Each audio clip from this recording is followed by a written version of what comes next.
یہ کہتے ہیں کہ بعض اوقات 6 یا 8 ماہ کا بچے کو چھینک آ جاتی ہے تو بڑے کہتے ہیں شکر الحمدللہ، تو کیا ان کو یہ کہنا چاہیے یا خاموش رہنا چاہیے؟ دیکھیں اچھی چیز ہے، کہنے میں مسئلہ نہیں ہے کہ چھینک جو ہے ایک اچھی چیز ہے، کہ یہ جو وائرسز بعض اوقات ہوتے ہیں، یہ بیکٹیریاز ہوتے ہیں، تو جب ہم چھینکتے ہیں تو اتنی پاور سے وہ ہماری چھینک نکلتی ہے، یعنی ہوا نکلتی ہے جس کی اسپیڈ اگر آپ دیکھیں، ایکوریٹ اسپیڈ مجھے یاد نہیں لیکن بہت تیزی سے نکلتی ہے، تو جتنی چیزیں ہوتی ہیں سب یہاں سے باہر نکل جاتی ہیں۔ اور چھوٹے منع جو ہوتے ہیں چونکہ اپنا ڈیفنس ان کا ڈیفنسو سسٹم مطلب آٹومیٹک ہے، ڈیفالٹ ہے کہ یہ چھینکتے دیکھیں ان کا نزلہ باہر آ جاتا ہے فوراً۔ تو ہم جو ہیں بڑے تو ذرا احتیاط سے چھینکتے ہیں کہ کچھ نکلے نہیں، بس ایسے کر کے کر لیتے ہیں بعض اوقات۔ ہاں بعض ہاتھی کی طرح بہت زور سے چنگھاڑ کر یا بھینس کی طرح چھینکیں مارتے ہیں کہ دوسرے تک چھینٹے جاتی ہیں، وہ غلط ہوتا ہے، لیکن منوں کے صفائی کا یہی انتظام اللہ نے رکھا ہے تو وہ نکل جاتے ہیں۔ اور جب یہ اس طرح کی بیماری یا کوئی مصیبت جو عنقریب آنے والی ہے دور ہو تو اس پہ اللہ کا شکر ادا کرنا چاہیے۔ اردو میں شکر کہتے ہیں، عربک میں الحمدللہ کہہ دیتے ہیں۔ تو بچہ تو کرنے پہ قدرت ابھی نہیں رکھتا، بڑوں کو کرنا چاہیے، کوئی فرض واجب نہیں کہہ رہا ہوں، اچھا ہے۔ اور اس کا فائدہ کیا ہوتا ہے، جب شروع سے چھوٹے چھوٹے بچے ان چیزوں کو دیکھتے ہیں نا تو وہ اپنانا شروع کر دیتے ہیں۔ ہمارے گھروں میں جو نبی کریم صلی اللہ علیہ وسلم کی سنن ہیں، آداب ہیں، ان کو مستحب سمجھتے ہوئے اس طرح بچوں کے سامنے ان کا ارتکاب اس نیت سے کہ ہم تربیت کر رہے ہیں، بچے سیکھیں، کرتے رہنا چاہیے۔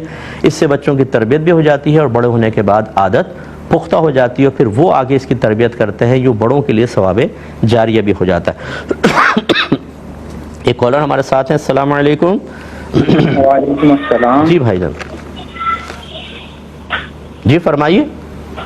حضرت صاحب آپ سے ایک سوال پوچھنا تھا کہ لڑکی کا نام جو ہے وہ جسرا رکھ سکتے ہیں؟ جیم سین زے اور ہے ہاتھی والا جسرا، چلیں بتاتا ہوں، اور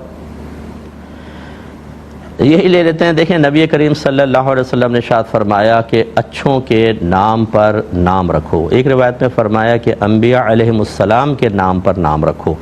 تو اس کا خلاصہ یہ ہے کہ ہمیں نیک بزرگ صالحین کے نام پر نام رکھنا چاہیے۔ جسرا پل کو کہتے ہیں، جسراتن پل۔ اب بچی کا نام پل رکھ دیا آپ نے، جو نئی چیز آ جائے بس ہم اس کو اختیار کر لیتے ہیں۔ میں بار بار نام ذکر کرتا ہوں، میں معذرت اگر کسی کا نام ایسا ہو تو ہرٹ بھی ہوتے ہوں گے، لیکن ہماری اخلاقی ذمہ داری ہے۔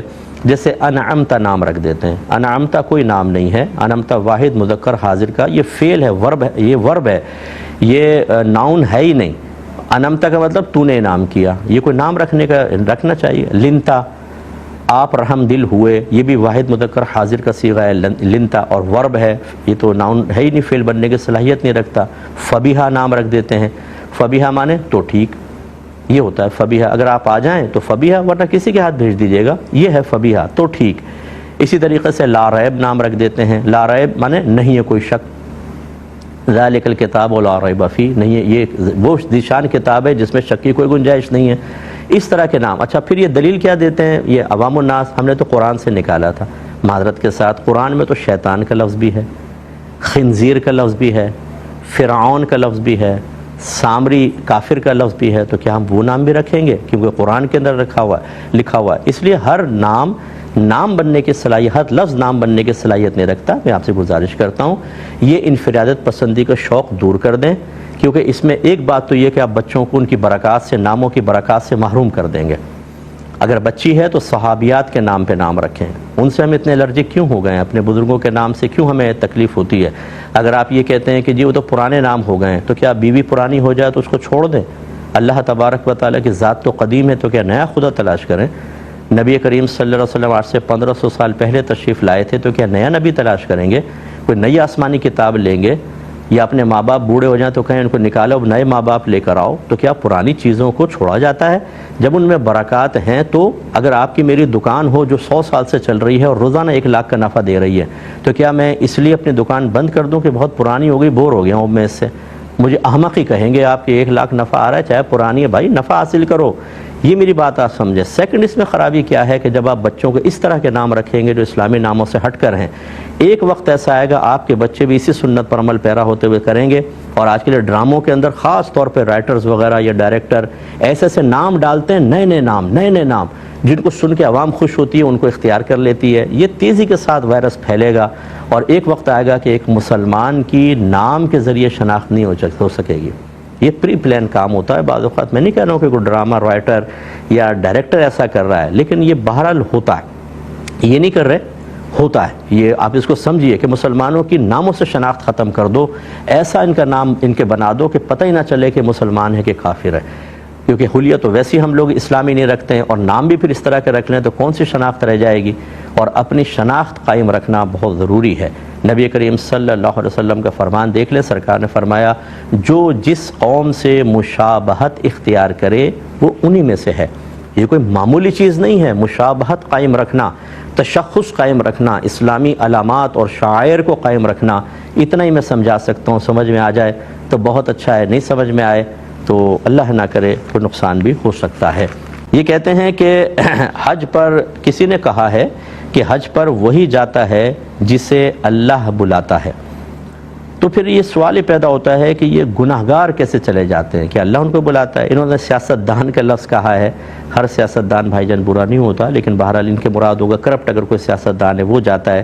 اسی طرح جو ایکٹرز وغیرہ ہوتے ہیں جو فحاشی کی طرف مائل ہوتے ہیں، لیکن اس کے باوجود وہ بھی حج کر رہے ہوتے ہیں، عمرے کر رہے ہوتے ہیں. تو حلال والا بعض اوقات محروم رہتا ہے. کیا اللہ تعالیٰ انہیں واقعی بلاتا ہے؟ دیکھیں، پہلی بات تو یہ کہ بالکل اللہ تبارک و تعالیٰ کے ازلی فیصلے کے بغیر کوئی وہاں نہیں جا سکتا، اور یہ ازل سے اللہ نے فیصلہ کر لیا ہے. اور اللہ تبارک و تعالیٰ کے فیصلوں پر کوئی اعتراض نہیں کر سکتا. ہم جب کہتے ہیں نا گناہ ثواب، تو گناہ کسے کہتے ہیں؟ جب آپ حکم کے خلاف جاتے ہیں.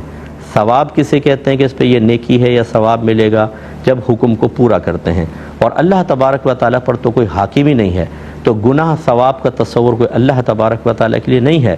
اور وہ جو فیصلے کرتا ہے بڑا حکیم ہے، زبردست قسم کے فیصلے فرماتا ہے. اس کی ذات بے نیاز ہے. کتنے میں نے گناہگار ایسے دیکھے کہ جو گناہوں کے اندر ملوث تھے، زانی تھے اور خراب تھے، اللہ تعالیٰ نے پھر ان کو توفیق دی، حج بھی کیا، عمرہ کیا، پھر وہ علم کی طرف آئے اور ہزاروں لوگوں کے ایمان بچانے کا سبب بن گئے. آپ ظاہر دیکھ رہے ہوتے ہیں، اللہ تبارک و تعالیٰ کی حکمت بہت بڑی ہے. تو پہلی بات تو یہ کہ اللہ ہی بلاتا ہے، اور اگر اللہ تعالیٰ گناہگاروں کو بلائے تو اللہ پر کوئی اعتراض نہیں، کیونکہ وہی حکیم ہے، وہ جانتا ہے اپنے بندوں کے لیے جو فیصلے کرتا ہے. آپ اور میں اس پہ اعتراض نہیں کر سکتے ہیں. پھر آپ کا کہنا کہ جو حلال کماتا ہے وہ محروم رہتا ہے، یہ بھی کوئی ضابطہ قاعدہ نہیں ہے. آپ چونکہ مشاہدہ شاید آپ کا کم ہوگا، یا اپنی ذات کو یا اپنے حلال کمانے والا اور پھر اپنی محرومی کو سب کی محرومی قرار دے دیا، ایسا نہیں ہے. لاکھوں لوگ ایسے ہیں جو تھوڑا تھوڑا حلال جمع کرتے ہیں، تھوڑا اور پھر ماشاءاللہ حج پہ جاتے ہیں، عمرے پہ جاتے ہیں. لاکھوں لوگ جو جا رہے ہیں، سارے سیاستدان جا رہے ہیں، فلم ایکٹر جا رہے ہیں، سارے فراڈیے جا رہے ہیں، سارے گناہگار جا رہے ہیں، اس کے علاوہ کوئی نہیں جاتا. یہ میں آپ کو اس لیے سمجھا رہا ہوں کہ اپنی سوچ کا دائرہ وسیع کریں. شیطان بعض اوقات ایک وسوسہ ڈالتا ہے، ہم اس کو آخری اور حتمی رزلٹ اور نتیجہ قرار دے کر اس کی بیس پر ہم کلام کر رہے ہوتے ہیں، حالانکہ وہ انتہائی ناقص سوچ ہوتی ہے، ایک ناقص نتیجہ ہوتا ہے. اپنے ذہن کو وسعت دیں. اللہ تعالیٰ اس کے رسول پر کلام کرنے سے پہلے، دین پر کلام کرنے سے پہلے ہزارہا پہلوؤں پر غور کرنا ضروری ہوتا ہے، ورنہ مسٹیک ہوتی ہے. تو بہرحال اللہ کی ذات دیکھیں بے نیاز ہے. نبی کریم صلی اللہ علیہ وسلم فرماتے ہیں اگر اس دنیا کی اہمیت اللہ تعالیٰ کی بارگاہ میں ایک مچھر کے پر کے برابر بھی ہوتی تو اللہ تعالیٰ کسی کافر کو کوئی نعمت عطا نہ فرماتا، کیونکہ نعمت اپنے دشمن کو نہیں دی جاتی، ٹھیک ہے نا. اور یہ کافر تو اللہ کا دشمن ہے. سرکاری سمجھا رہے ہیں کہ اس کا مطلب ہے دنیا جس پر کھول دی گئی، یہ کوئی اللہ کے کرم کی علامات نہیں. دشمن کو اللہ نے ایسی چیز دی ہے جو خراب قسم کی چیز ہے کہ وہ اسی میں انوالو رہ کر، ایمان سے بھی غافل رہ کر، اور بعض اوقات ایسے ہی مر جاتا ہے اور ہمیشہ ہمیشہ کے لیے جہنم میں جائے گا. اس لیے اللہ کی حکمتوں پہ اعتراض نہ کریں. بعض اوقات اللہ تعالیٰ گناہگار کو توبہ کا موقع فراہم کرتا ہے، بعض اوقات اللہ تعالیٰ اس سے کوئی اور کام لینا چاہتا ہے، اور بعض اوقات ایسا ہوتا ہے کہ اللہ اس سے شدید ناراض ہوتا ہے اور اسے اس طرح کی توفیقیں دیتا ہے. وہ سمجھتا ہے کہ میں تو مطلب بالکل پاک صاف ہو گیا ہوں اور میں جتنے مرضی گناہ کروں، دیکھو اگر میں غلط ہوتا تو عمرہ حج کیسے کر لیتا.